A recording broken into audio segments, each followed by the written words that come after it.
Madame Belloubet, ministre de l'Éducation. Vous savez, Madame Belloubet, qui était ministre de la Justice avant, à l'époque du Covid, rappelez-vous. Eh bien, suite à l'agression de Samara à Montpellier, elle a décidé d'agir, mais fermement, hein. Donc elle a dit que c'était inexcusable, heureusement, mais t'inquiète pas, la justice va les excuser. La justice française, elle est comme ça. Eh bien, Madame Belloubet a décidé d'agir de manière ferme. Vous savez ce qu'elle a décidé de faire? Envoyer une mission flash à Montpellier. Donc c'est l'inspection en gros qui se déplace sur place, hein, pour aller faire la lumière sur les faits. Ouais.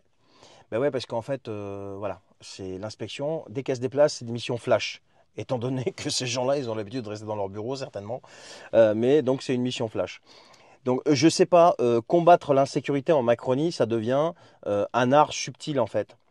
Entre le groupe de sécurité scolaire qu'ils ont mis en place pour répondre au groupe de sécurité scolaire. On ne sait même pas à quelle fin c'est mis en place et on ne sait même pas si ça va servir à quelque chose parce que derrière, tu as une justice, ben, on la connaît, qui passe son temps à leur dire ah ben non, c'est pas de leur faute les pauvres. Et là, Madame Belloubet, elle a monté d'un cran, hein. Mission flash les gars, ça va régler le problème. Bah moi, ce qui m'inquiète, c'est qu'avec tous les efforts, soi-disant, que la Macronie déploie depuis 7 ans, les chiffres du ministère de l'Intérieur au niveau des violences, au niveau des agressions, au niveau de la sécurité, sont en constante augmentation, hein. Donc, on ne sait pas à quoi ça sert, à part de la propagande électorale, encore une fois, pour montrer que les mecs, ils bossent, quoi, tu comprends? Bon les amis, je suis au Leclerc. Et là, je passe dans un rayon et je tombe sur l'effigie, la mascotte des Jeux Olympiques. Ce truc-là, là. Alors moi, j'ai pas réussi à savoir à quoi ça ressemblait ce machin.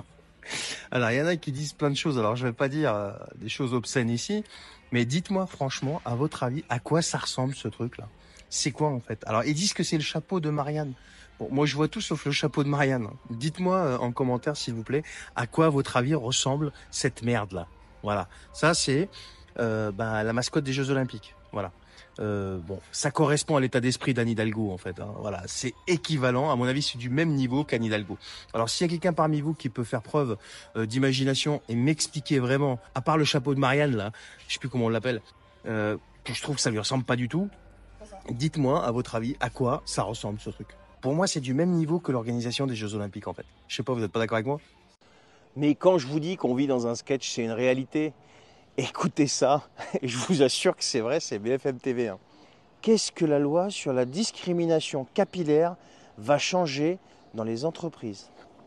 Je vous jure qu'ils l'ont fait, hein.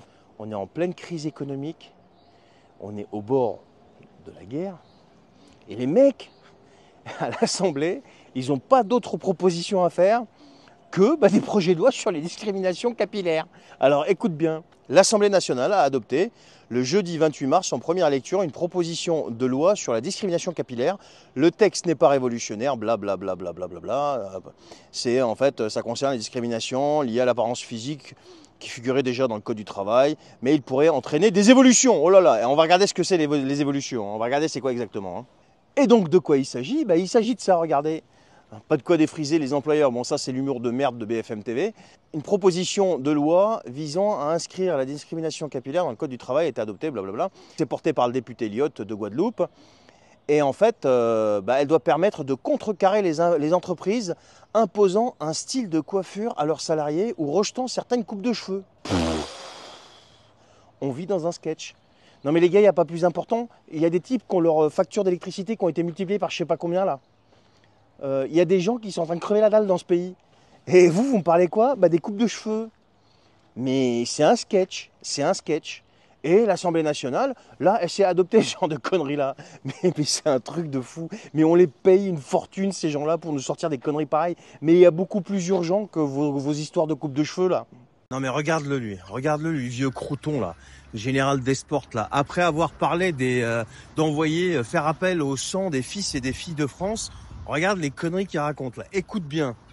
Le pays qui fait peur à la Russie, c'est la France. Pourquoi? Parce que nous sommes le seul pays doté, comme on dit, et qui pouvons, nous, on peut détruire, et je le souhaite infiniment pas, détruire Saint-Pétersbourg, Moscou et quelques villes russes en 10 minutes, et il le sait. C'est-à-dire que nous, même si l'Amérique s'en va, nous demeurons, nous, une capacité, c'est ce qu'a voulu le général de Gaulle depuis le début. Nous sommes, nous, une véritable menace. Non mais le pays qui fait peur à la Russie, c'est la France. Alors je t'explique, la semaine dernière, la Russie était tellement terrorisée qu'ils ont envoyé en fait un cadeau à Manu. C'était une petite boîte à l'ambassade de France à Moscou. C'était un colis avec des soldats et des voitures à l'intérieur. Un. Deux, je t'explique. On avait un problème de tritium. Je sais pas si tu es au courant, Pépère. Il va falloir que tu sortes un petit peu de ta sénilité et que tu comprennes ce qui se passe. On a un problème de tritium. Donc, tu sais ce que c'est que le tritium. D'ailleurs, l'État a demandé à EDF de refabriquer. Troisième chose, je t'explique. On va parler de manière mathématique. La surface de la France, c'est 643 801 km². La puissance de destruction d'un seul Sarmat russe, c'est 650 000 km². Donc, je vais te la faire en français de manière très simple pour que tu puisses comprendre dans ta petite tête. C'est-à-dire que le coût de ta 5e République pour eux, c'est juste le coût d'un seul Sarmat. Tu comprends là? Tu piges ou tu piges pas? Dire que le seul pays qui fait peur à la Russie, c'est la France, non. C'est le seul pays sous l'ère Macron qui l'a fait sourire. Et il sourit tellement qu'il se fout de notre gueule en permanence.